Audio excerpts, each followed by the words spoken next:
Good morning, friends. This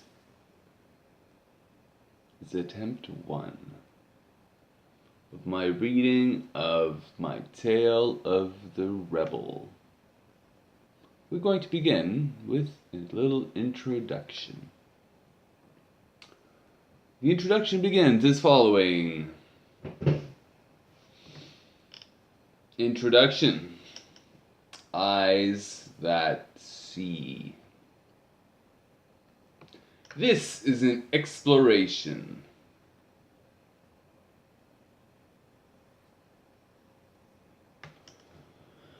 With the cross, questions, and radical deconstruction.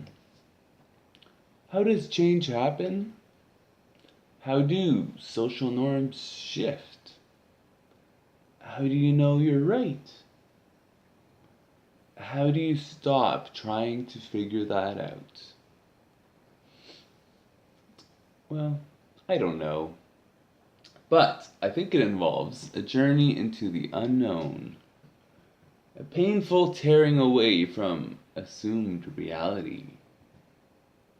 The realizing of one's ignorance, and a prayer for eyes that see. With persistence. A readiness to give up everything in the pursuit of love. I recently came across a new understanding of a story in the Bible. It concerns one of Jesus' interactions with a blind man. Here it is. It's from Mark. When they came into Bethsaida, a group brought a blind man to Jesus, and they begged him to touch the man and heal him. So Jesus guided the man out of the village, away from the crowd, and spat on the man's eyes, and touched them. Jesus, what do you see, blind man? I see people, but they look like trees. Walking trees. Jesus touched his eyes again, and when the man looked up, he could see everything clearly. Jesus sent him away to his house. Then Jesus said to the healed man, "Don't go into town yet, and don't tell anyone in town what has happened here." This is from The Voice. Okay. So here we see Jesus come into contact with a blind man. And the request for eyes that see is made. So Jesus guides the man away from the crowds. After performing a bit of a ritual of spitting on the man's eyes and then touching them, Jesus asks the man, "What do you see?" The man opens his eyes and exclaims, I see people, but they look like trees. Walking trees. How ridiculous, right? People like trees. But first of all, if we take the story seriously, I want to give the man a little pat on the back. Because he refused to pretend. He wasn't like, "Oh yeah, it's good, man." No. He got up real honest like, and he said, "There's something going on for sure, but I'm not sure if it's what we're looking for."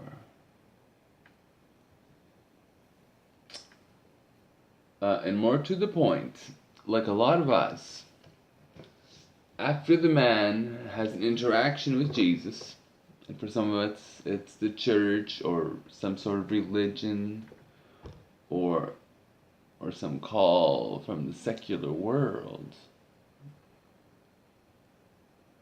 Uh, the man, he has an interaction and he begs for eyes to see, like the rest of us. And something does shift, for sure.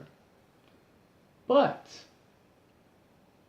so often we still continue to see people as objects. We don't really see people. We don't see that each one of us is a universe within ourselves, an infinite mass of data and history and understandings. We don't see that. We just see objects we can manipulate and use, take advantage of. Quite often that's the case. Though something's happened, we still mistreat each other.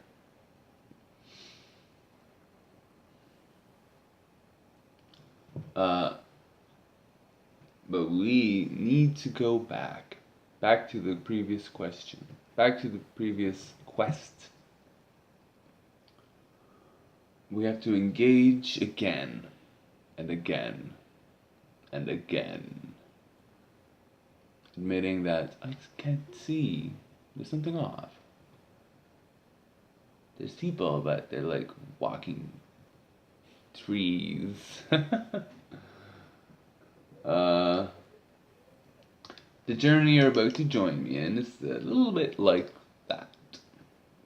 It's an entering into the something other.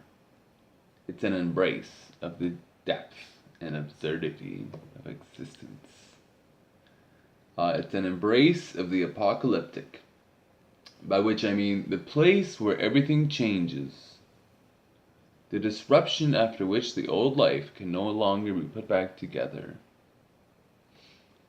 But space has been created for that something more, for something else.